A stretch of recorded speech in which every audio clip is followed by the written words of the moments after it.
नमस्कार विद्यार्थी मित्रांनो, संकल्प अकॅडमी पुणे मध्ये आपले सहर्ष स्वागत आहे. मी निलेश आणि आपण आज पाहणार आहोत आजच्या महत्त्वाच्या चालू घडामोडी. चला तर मग सुरू करूयात. आजची पहिली न्यूज आहे, मणिपूर मितेई गट आरामबाई टेंगगोलने सर्वात मोठ्या आत्मसमर्पणात 246 शस्त्रे सोडली. आता मणिपूर हा एक गेल्या काही वर्षामध्ये खूप मोठा मुद्दा चालू आहे. आता तुम्ही जर आपले व्हिडिओ पाहिले असेल तर आपण याआधी 2 वेळा मणिपूरचा मुद्दा डिस्कस केला होता आणि त्यामधला एक मुद्दा होता ज्यावेळेस बांगलादेशच्या पंतप्रधान शेख हसीना यांनी हा मुद्दा काढला होता की बांगलादेश आणि भारताची जी पूर्वेकडची राज्य आहे त्यांचा काही पाठ घेऊन एक नवीन देश बनवण्याचा प्रयत्न काही वेस्टर्न कंट्रीज करत आहेत. त्यानंतर मणिपूरमध्ये मोठ्या प्रमाणामध्ये जाळपोळ झाली आणि एक व्हिडिओ जो की आक्षेपार्ह व्हिडिओ सरफेस झाल्यामुळे हा मुद्दा संसदेमध्ये सुद्धा खूप मोठ्या प्रमाणात डिस्कस केला गेला. मणिपूरचा जो मुद्दा आहे तो भारताच्या संरक्षणाच्या दृष्टीने अतिशय महत्त्वाचा आहे, कारण आपली जे नॉर्थ ईस्टर्न स्टेट्स आहेत, पूर्वोत्तर जे राज्य आहेत त्यामध्ये मणिपूर येतो आणि आपण म्हणू की ते बॉर्डर स्टेट्समध्ये आहे. त्यामुळे भारताच्या संरक्षणाच्या दृष्टीनं याचं एक वेगळंच महत्त्व आहे. आता यामध्ये काय आहे की ट्रायबल ग्रुप्स आहेत. आता ही जी नॉर्थ ईस्टर्न स्टेट्स आहेत तिथे बऱ्यापैकी ट्रायबल ग्रुप्स आहेत आणि या ट्रायबल ग्रुप्समध्ये पहिल्यापासून वाद आहेत. त्यातला एक ग्रुप तो मितेई गट आहे, कुकी गट आहे आणि यांच्यामध्ये जो वाद चालू आहे, या दोन गटांमध्ये जो वाद चालू आहे तो सशस्त्र संघर्ष चालू आहे आणि त्यामुळे वातावरण कायमच तिथलं खराब असतं. आता या मितेई गटाचा जो एक आरामबाई टेंगोल हा एक एक्स्ट्रीमिस्ट ग्रुप आहे ज्यानं आत्मसमर्पण केलेले आणि 246 शस्त्रे सोडलेली आहेत, म्हणजे सरेंडर केलेली आहेत.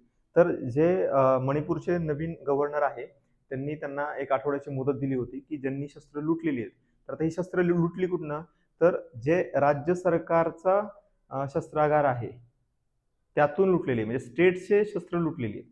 आणि तुम्हाला आठवत असेल की काही दिवसापूर्वी मणिपूरचे सीएम यांनी रेझिग्नेशन दिलं होतं आणि त्यानंतर तिथं राष्ट्रपती राजवट लागू झालेली आणि जे भल्ला आहेत ते आता तिथले राज्यपाल आहेत आणि राज्यपालांनी तिथे एक आठवड्याची मुदत दिली होती समर्पणासाठी आणि सांगितलं होतं जर तुम्ही 7 दिवसामध्ये समर्पण केलं तर तुमच्यावरती कोणतेही चार्जेस लागणार नाही, पण त्यापेक्षा जास्त समर्पण नाही केलं, त्याच्या आतमध्ये समर्पण नाही केलं तर मात्र तुमच्यावरती ऍक्शन घेण्यात येईल.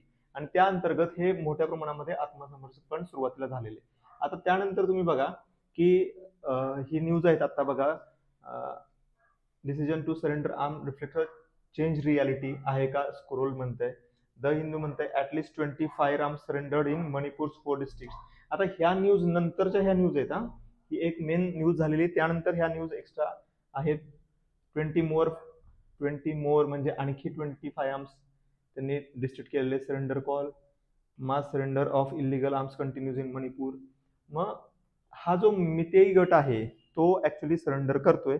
अजून कुकी गटामध्ये तेवढ्या मोठ्या प्रमाणात सरेंडर झालेलं नाही, कारण त्यांना अजून त्या गोष्टीवर विश्वास नाही किंवा त्यांचे काही वेगळे इंटरेस्ट असू शकतात. नेक्स्ट न्यूज पाहूयात.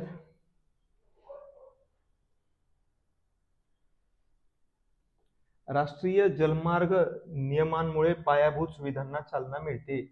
आता भारत सरकारनं 2016 मध्ये कायदा आणला आणि त्या अंतर्गत राष्ट्रीय जलमार्ग डेव्हलप करण्याचं एक धोरण आखलं. आता जलमार्ग धोरण का आखलं तर तुम्हाला माहित असेल आपल्या हा जो गंगेचं खोरं जे आहे इथे तुम्हाला बारमाही नद्या दिसतात आणि ब्रह्मपुत्र आहे ही पण तुम्हाला बारमाही वाहताना दिसते.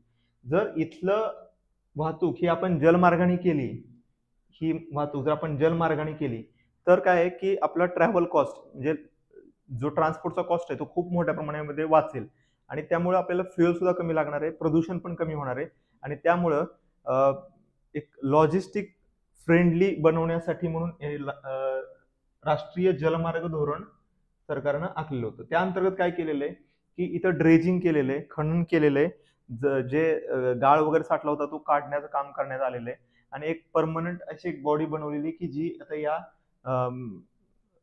जलमार्ग आहे त्याचं देखरेख ठेवेल.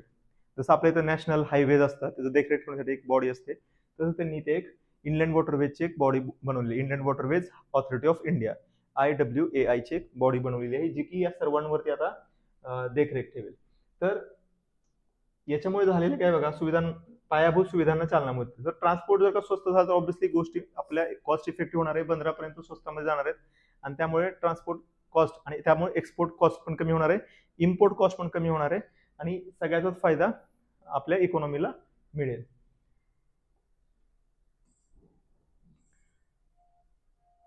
राष्ट्रीय जलमार्ग हे भारतातील जलमार्ग आहेत जे वाहतुकीसाठी सरकारने विकसित केलेले आहेत. राष्ट्रीय जलमार्ग कायदा 2016 हे लक्षात असू द्या, हे कायदा कधीचा आहे, 2016चा आहे, द्वारे घोषित केलेले जलमार्ग आहेत. भारतात अंतर्देशीय जलमार्ग प्राधिकरण inland waterways authority of India जलमार्गाच्या देखभालीसाठी जबाबदार आहे. IWI जलमार्गावरती माल वाहतुकीला चालना देण्यासाठी काम करते. म्हणजे एकंदरीत सर्वच काही काम आहे ते IWAच्या आधिपत्याखाली आहे. पुढची ही न्यूज आहे, अजून झालेलं नाही आहे. IMF आणि जागतिक बँकेतून अमेरिकेच्या माघारीचे परिणाम. सध्या जर तुम्ही न्यूज बघितल्या, तुम्ही फक्त हे जरी टाईप केलं की US to withdraw from IMF and World Bank, तर तुम्हाला खूप जास्त न्यूज दिसतील. सध्या मार्केटमध्ये हीच न्यूज चालू आहे की अमेरिकेनं IMF आणि वर्ल्ड बँक सोडून गेलं तर काय होईल. आणि येण्यामागं कारण काय आहे तर युक्रेनचे जे प्रमुख आहेत झेलेन्स्की आणि ट्रम्पमध्ये जे मीटिंग झालेली आहे ती सक्सेसफुल झालेली नाही आहे आणि त्यानंतर ट्रम्प ॲडमिनिस्ट्रेशनने याचे संकेत दिले की आम्ही नाटो आणि त्याचबरोबर काही आंतरराष्ट्रीय संघटना जसं वर्ल्ड बँक, UN, IMF या सगळ्यांना जो आम्ही फंडिंग करतोय आम्ही त्याचं पुन्हा इव्हॅल्युएशन करूया आणि इव्हॅल्युएट करून ज्यातून आम्हाला फायदा होत नाहीये किंवा ज्या इन्व्हेस्टमेंटमुळे किंवा ज्या संघटनांना फायनान्स केल्यामुळे अमेरिकेला फायदा होत नाहीये, उलटा अमेरिकेचा तोटा होतोय, त्या संघटनातून आम्ही माघार घेणार आहोत. आणि त्यामुळे हे IMF आणि वर्ल्ड बँक मधून माघार घेणार का असं एक वातावरण निर्माण झालेलं आहे. आता IMF आणि जागतिक बँक काय आहे तर एक सेकंड वर्ल्ड वॉर झाल्यानंतर दोन बँका, एक IMF आणि एक वर्ल्ड बँक सुरुवात झाली होती. यांना ब्रेटन वुड्स सिस्टर्स पण म्हणलं जातं. आता या दोघांचा उद्देश वेगळा आहे. एक आहे इंटरनॅशनल मॉनिटरी फंड आणि एक आहे जागतिक बँक. IMF जे आहे ते आर्थिक संकटात सामना करणाऱ्या देशांना आर्थिक सहाय्य प्रदान करते. म्हणजे कोणती संकट आहेत, कोणाला तर बॅलन्स ऑफ पेमेंटचा इश्यू असेल, कर्ज घेतलेल्या कर्जाला तुम्ही व्याज देऊ शकत नसाल, ते पैसे आपण रिफायनान्स करू शकत नसाल, तर त्या ठिकाणी तुम्हाला IMF मदत करते. आता हे भारताला मदत केली का तर भारताला आतापर्यंत 2 वेळा मदत केलेली. जे लास्टची मदत केलेली ती 1991 मध्ये केलेली. भारतालाच मदत केली आहे का तर नाही. बऱ्याच देशांना, बांगलादेशला आहे, आता पाकिस्तानला सुद्धा मदत केलेली आहे IMFनं. सो डेव्हलप कंट्रीजना केलेली आहे का तर 1976 मध्ये युनायटेड किंगडम UK मध्ये फायनान्शियल इन्स्टॅबिलिटी क्रिएट झालेली होती, त्यांना पण आर्थिक संकटाचा सामना करावा लागत होता. तर 1976 मध्ये IMFनं युनायटेड किंगडमला सुद्धा फायनान्शियल मदत केलेली होती. त्याचबरोबर 2012चा तुम्ही जर बघितलं तर 2012 मध्ये जे युरो क्रायसिस आलेलं होतं, जिथे आपण बघूया की पोर्तुगीज, इटली, ग्रीस हे जे देश आहेत, स्पेन हे जे देश आहेत युरोपियन, त्यांना म्हणजे ते दिवाळखोर झालेले होते. आणि अशा केसमध्ये या पिग्स कंट्री ज्या की युरोपमधल्या दिवाळखोर झालेले देश होते, इकॉनॉमी होत्या, त्यांना IMFनं फायनान्स केलेला होता. तो त्यामध्ये इटली पण येतं, लक्षात घ्या की जी ऍक्च्युली एक आपण म्हणतो महासत्ता आहे वगैरे, महासत्ता नाही म्हणता येणार पण ज्यांचं इकॉनॉमिक परिस्थिती चांगली असं आपल्याला वाटतं, त्या कंट्री 2012ला आर्थिक दिवाळखोरीचा सामना करत होत्या. मग हे जे देश आहेत या देशांना आर्थिक सहाय्य कर्ज म्हणून देतं कोण? IMF. तर इथे इंटरेस्ट रेट कर्जाचे थोडे जास्त असतात. त्याचबरोबर IMF काही कंडिशन्स टाकतं तुम्हाला मदत करण्यासाठी. जसं भारताला 1991चं आपल्या इथे काय म्हणलं जातं की भारत सरकारने 1991 साली आर्थिक रिफॉर्म केले आणि त्यानंतर भारताची प्रगती झाली, भारताने LPG धोरण आखलं वगैरे. ते आपण स्वीकारलेलं नव्हतं, आपल्यावरती लादलेलं होतं. IMFनं त्याच कंडिशनमध्ये भारताला कर्ज द्यायला मंजुरी दिली होती जर भारताने LPG धोरण ऍक्सेप्ट केलं. सो लिबरलायझेशन, प्रायव्हेटायझेशन आणि ग्लोबलायझेशन हे जे धोरण आहे ते IMFनं भारतावरती लादलेलं होतं, ना की भारतातल्या इकॉनॉमिस्टनं ते स्वतःहून किंवा पॉलिटिकल लिडर्सनं ते स्वतःहून ऍक्सेप्ट केलेले किंवा स्वतःहून तयार केलेले असं नाहीये. आता यामध्ये काय, आपत्कालीन कर्जे आणि आर्थिक संकट टाळण्यासाठी सावधगिरीच्या यांचा संबंध होतो. म्हणजे काय की आपत्कालीन संकटे म्हणजे काय, जर एखाद्या, जसं आता युक्रेनमध्ये युद्ध झालेले, तर त्या युक्रेनमध्ये काही डेव्हलपमेंटल वर्क असेल तर त्या ठिकाणी पण IMF फायनान्स करणार. आणि ऑलरेडी IMF ने इथं युक्रेनच्या केसमध्ये पैसे दिलेले आहेत. आता या दुसरीकडे तुम्ही जागतिक बँक जर बघितली तर ही लो इंटरेस्ट, कमी व्याजावरती किंवा व्याज न घेता फ्रीमध्ये काही मदत अशा देशांना करते की जे मागास आहेत, ज्यांची डेव्हलपमेंट काहीच झालेली नाहीये, जे गरीब आहेत, पॉवर्टी रिडन आहेत, अशा देशांना जागतिक बँक फायनान्स करते. दारिद्र्य निर्मूलन सारखे तसंच विकास प्रकल्पांसाठी कमी व्याजावरती कर्ज देते. या दोन्ही संस्था प्रशासन आणि आर्थिक व्यवस्थापनात ही कौशल्य प्रदान करतात. म्हणजे दोन्हींचे समजून घ्या, एक आहे ती पक्की बँक आहे IMF आणि दुसरी आहे ती डेव्हलपमेंटल कॉजसाठी, दारिद्र्य निर्मूलनासाठी मदत करते, ते वर्ल्ड बँक आहे. आता या दोन्हींमध्ये जवळपास 16% जो वोट शेअर आहे तो अमेरिकेचा आहे. या दोन्ही संस्थांमध्ये जो वोट शेअर आहे किंवा त्याचं जे ऍसेट आहे त्यातलं 16% कोण हे करतंय, अमेरिका करते. आणि चायना किती करते, तर चायनाकडे 5% शेअर आहे, फक्त 5% शेअर आहे. सो आणि याचा जर कोणताही तुम्हाला एखादा पास करायचा असेल IMF आणि वर्ल्ड बँक मध्ये तर तुम्हाला 85% तरी वोटिंग पाहिजे. म्हणजे अमेरिकेने वोटो केला तर IMF आणि वर्ल्ड बँक सध्या काहीच काम करू शकत नाही. अशा केसमध्ये जर अमेरिका यातून बाहेर पडला तर मग ती जागा कोण भरून घेणार, हा पण एक मोठा मुद्दा आलेला आहे.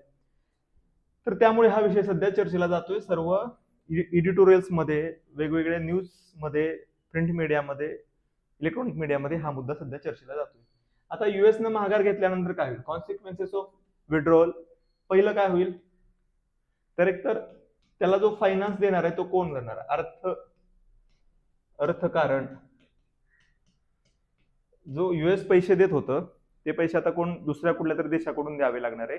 आणि अशा केसमध्ये सध्या फक्त चायना हा एकच देश आहे की तो ती जागा भरू शकतो. आणि चायनानं जर का अमेरिकेची जागा भरली तर जागतिक आपण म्हणू की जो प्रभाव आहे अमेरिकेचा तो कमी होऊन चायनाला जागतिक पातळीवरती प्रभाव वाढवण्यासाठी फायदा होईल. सो राईज किंवा आपण म्हणू की इन्क्रीज ऑफ चायनाज ग्लोबल इन्फ्लुएन्स. ठीक आहे, चायनाचा जो जागतिक प्रभाव आहे, त्याच्यामध्ये काय होईल, वाढ होईल.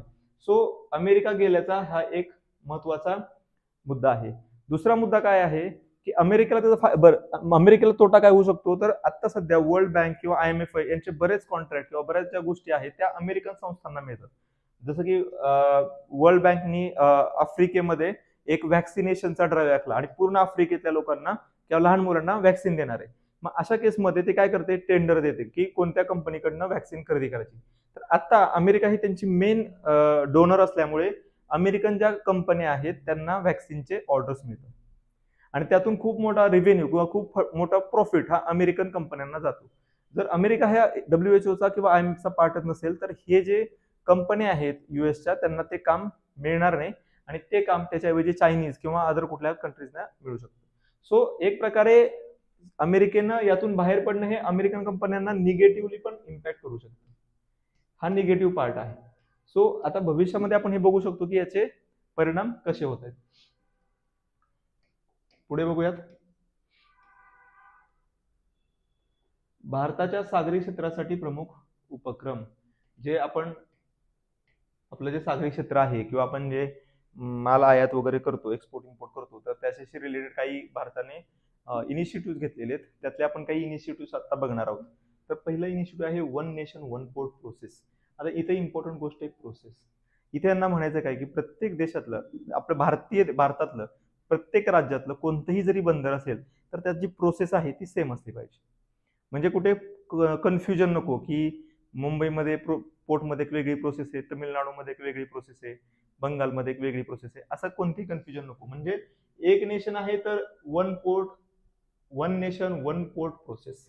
वन पोर्ट प्रोसेस म्हणजे एकच पोर्टमध्ये एकच प्रोसेस लागेल प्रत्येक पोर्टला भारतातल्या. तर त्यासाठी हा उपक्रम आहे ते प्रमुख बंदराचे कामकाजांचे मानकीकरण, म्हणजे आपण म्हणू स्टँडर्डायझेशन करणार.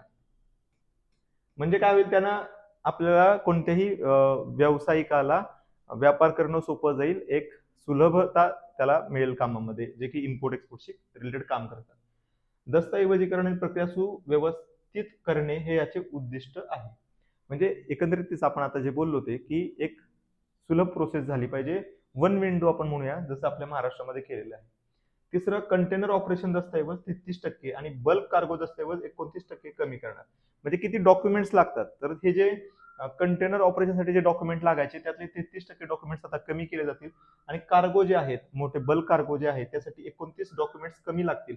त्यामुळे डॉक्युमेंटेशन कमी झाल्यामुळं अकार्यक्षमता आणि ऑपरेशन मध्ये जो विलंब होतो, प्रोसेसमध्ये जो विलंब होतो तो पण कमी होईल आणि त्याने इफिशियन्सी वाढेल. जागतिक व्यापारात भारताची स्पर्धात्मकता वाढेल या गोष्टींमुळे. ऑब्व्हियसली जर वेळ कमी लागला आणि स्टँडर्डायझेशन ऑफ प्रोसेस आलं तर आपल्याला जागतिक व्यापारात स्पर्धात्मकता, ईज ऑफ डुईंग बिझनेस मध्ये पण आपला नंबर वाढेल. पुढचे आहे सागर आकलन logistic port performance index. Logistic port performance index, तर ही जी रचना आहे भारताच्या सागरी क्षेत्रातील कार्यक्षमतेत सुधारणा करण्यासाठी करण्यात आली. तर हा जो इंडेक्स आहे हा काय चेक करेल, तर भारतात जे काही कार्गो हाताळणी आहे, टर्न अराउंड टाइम जो आहे, यासारख्या प्रमुख निर्देशकांवरती हा काम करेल. आणि भारतात जे सागरी कंटेनर, कार्गो, ट्रॅव्हल ह्या रिलेटेड जे काही गोष्टी आहेत त्याचं ते काय करेल, एक इंडेक्स फॉर्म करेल आणि त्यावरून तो त्याला मानांकन, नामांकन देईल. आता LPIB मुळे काय होईल, पारदर्शकतेला प्रोत्साहन मिळेल, ऑपरेशनल उत्कृष्टतेच्या संस्कृतीला प्रोत्साहन देईल आणि आंतरराष्ट्रीय लॉजिस्टिक मध्ये भारताचे स्थान अधिक मजबूत होईल. आता पोर्ट बिझनेस हा खूप महत्वाचा बिझनेस असतो. ज्या देशाचे बंदरं ही अतिशय प्रगत किंवा चांगली असतात त्या देशाला ऑब्व्हियसली फायदा होणार आहे त्यांच्या इकॉनॉमीमध्ये. आणि त्यामुळे या प्रकारे भारत सरकार जे आहे ते पोर्ट ट्रान्सपोर्ट सुधारण्यावरती आणि पोर्टची मेंटेनन्स, पोर्टचं हँडलिंग या सर्व गोष्टी सुधारण्यासाठी सध्या प्रयत्न करते. आता हे आपण पूर्वी करंट अफेअरमध्ये एकदा बघितलेलं आहे, मैत्री ऍप्लिकेशन. हे मेनली भारत आणि UAE दरम्यान एक व्हर्च्युअल ट्रेड कॉरिडॉर स्थापन करते, लक्षामध्ये. सो इथे काय की जे ब्युरोक्रेटिक हर्डल जे आहेत, म्हणजे जे आपले आपण म्हणू की अधिकारी जे आहेत, ते अधिकारी मुद्दामून कदाचित काही कारणास्तव विलंब करत असतात आणि तो विलंब कमी करण्यासाठी भारत आणि UAE दरम्यान एक व्हर्च्युअल ट्रेड कॉरिडॉर तयार केलेला आहे हा. आणि यामध्ये हे नोकरशाहीतील जे अडथळे ते कमी करून कमीत कमी वेळामध्ये हे व्यापारी प्रक्रिया पूर्ण केल्या जातात. आणि त्यासाठी कोणतं ऍप्लिकेशन आहे, मैत्री ऍप्लिकेशन आहे. आता इथे बघा, ब्लॉकचेन तंत्रज्ञान आणि AI, आर्टिफिशियल इंटेलिजन्स. सो आता इथून पुढे जे काही येणार भविष्यामध्ये त्याला एक AI आणि ब्लॉकचेनचा लावून टाकायचं, कारण ते आता सगळीकडेच यूज केलं जाणार आहे. पुढचं इंडिया मॅरिटाईम वीक 27 ते 31 ऑक्टोबर 2025 दरम्यान हा नियोजित केलेला आहे आणि ह्याचा जगातल्या सगळ्यात मोठ्या सागरी संमेलनापैकी एक आहे, जगातल्या सगळ्यात मोठ्या. तर यामध्ये आपण भारताच्या जे कॅपॅबिलिटीज आहेत, भारताला आपण एक प्रोजेक्ट करतो की एक जगातल्या मॅरिटाईम ट्रान्सपोर्टसाठी एक चांगला देश आहे म्हणून. आणि एक प्रकार हे आपण म्हणू ना, आपल्या शेतीसाठी जे आपण काही संमेलन भरवतो त्या टाईपचं हे मॅरिटाईम संमेलन आपण भरवतो 27 ते 31 ऑक्टोबर दरम्यान. There is a link between lightning and अर्थ रेडिएशन बेल्ट. आता हे रेडिएशन बेल्ट हे बघा, व्हॅन ॲलेन प्रोब आणि व्हॅन ॲलेन प्रोब 2.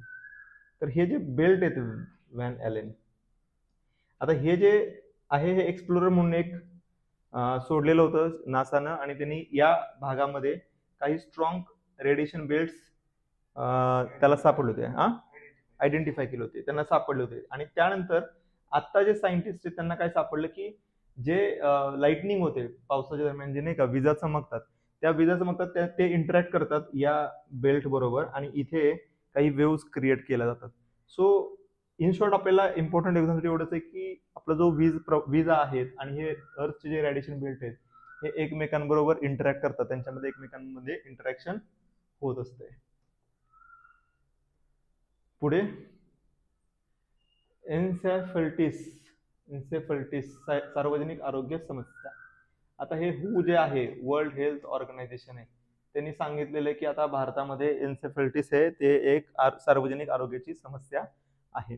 सो आता इथून पुढे तुम्हाला काही काळामध्ये WHO किंवा ज्या आंतरराष्ट्रीय संघटना आहेत ते भारताशी रिलेटेड असे काही रिपोर्ट येताना तुम्हाला पुढच्या काळात दिसेल. जोपर्यंत युरोपचे जे हेड होते ते उर्सुला ते भारतामध्ये येऊन गेलेले आहेत. आणि आता जे काही ग्लोबल सिनेरिओ चाललाय त्यामुळे तुम्हाला आता इथून पुढच्या काही इंडेक्समध्ये भारताला तुम्हाला एकदम खालच्या पातळी खालच्या नंबरला नेऊन ठेवलं तरी चालेल, असं दिसेल तुम्हाला एकदम खालच्या नंबरला नेलेलं आहे. कारण आता हे एक काय म्हणतात प्रेशर टॅक्टिक सुद्धा असू शकते. पण असो, आपण राजकारण सोडून ह्या गोष्टी बघूया की ही समस्या आहे का, तर ही समस्या आहे आणि आपल्या इथेच नाही पूर्ण जगभर ही समस्या आहे. ही मेंदूचे हे शब्द बरोबर माहित नाही आपल्याला, पण इन्फ्लमेशन हा वर्ड इम्पॉर्टंट आहे इथे. सूज म्हणू आपण याला. तो हा इन्फ्लमेशन आहे मेंदूची, ज्यामध्ये व्हायरल इन्फेक्शन, ऑटोइम्यून प्रतिसाद यासह विविध कारणे आहेत. सो एक काय होते, आपल्या ब्रेनवरती आपलीच बॉडी अटॅक करते. सो एक स्वतःला डिस्ट्रक्शन. कॅन्सर सेल कसं असतात, स्वतःच्याच बॉडी च्या सेल असतात, ते स्वतःच्या सेल मारायला लागतात, त्या टाईपचं. आणि व्हायरल इन्फेक्शन पण आहे हे. विषाणू, जीवाणू, स्वयंप्रतिकार विकारांद्वारे संक्रमणामुळे हे होऊ शकतो. भारतात सर्वात सामान्य व्हायरल कारणे जापनीज एन्सेफॅलिटिस व्हायरस, हा जो JEV आहे, हे भारतात झालेला आहे. फ्लेवी व्हायरस या डासांमुळे तो पसरतो. आग्नेय आशियामध्ये त्याचा प्रसार झालेला आहे. सो इन शॉर्ट काय आहे की WHO म्हणते की एन्सेफॅलिटिस ही भारतामध्ये एक सार्वजनिक आरोग्याची मोठी समस्या आहे. त्यामध्ये हे जापनीज एन्सेफॅलिटिस जे आहे, JEV, ही एक समस्या आहे भारतामध्ये. त्याचबरोबर ती आग्नेय आशियाई देशांमध्ये पण मोठ्या प्रमाणात समस्या आहे. National centre for vector borne disease control, हे लक्षात ठेवा. आसाम, उत्तर प्रदेश आणि बिहार यासारख्या राज्यांमध्ये उच्च प्रादुर्भाव दर नोंदवल्यामुळे भारतात रोगाचा भार जास्त आहे. म्हणजे हा रोग जास्त पसरू शकतो. कोणते राज्य आहेत? आसाम, उत्तर प्रदेश आणि बिहार. आणि तुम्ही लक्षात घ्या, उत्तर प्रदेश आणि बिहार हा जो पार्ट आहे, हा मोस्ट पॉप्युलस पार्ट आहे भारताचा. आणि इथून पूर्ण भारतामध्ये एम्प्लॉई जातात काम करण्यासाठी. छोटे मोठे जे वर्क आहे ते काम करण्यासाठी आपण लेबर फोर्स प्रोव्हाइड करतं भारताला आसाम आणि बिहार. आणि त्यामुळे हा प्रादुर्भाव पूर्ण भारतामध्ये होऊ शकतो, असं NCVBDC, national centre for vector borne disease control आहे, त्यांनी म्हणलेलं आहे. सो हे एक महत्वाचं आहे, एन्सेफॅलिटिस आणि त्याचा परिणाम. सो हे आहे आजचे करंट अफेअर्स. तुम्हाला करंट अफेअर्स आवडले असतील तर लाईक करा, शेअर करा आणि चॅनलला सबस्क्राईब करा. थँक्यू.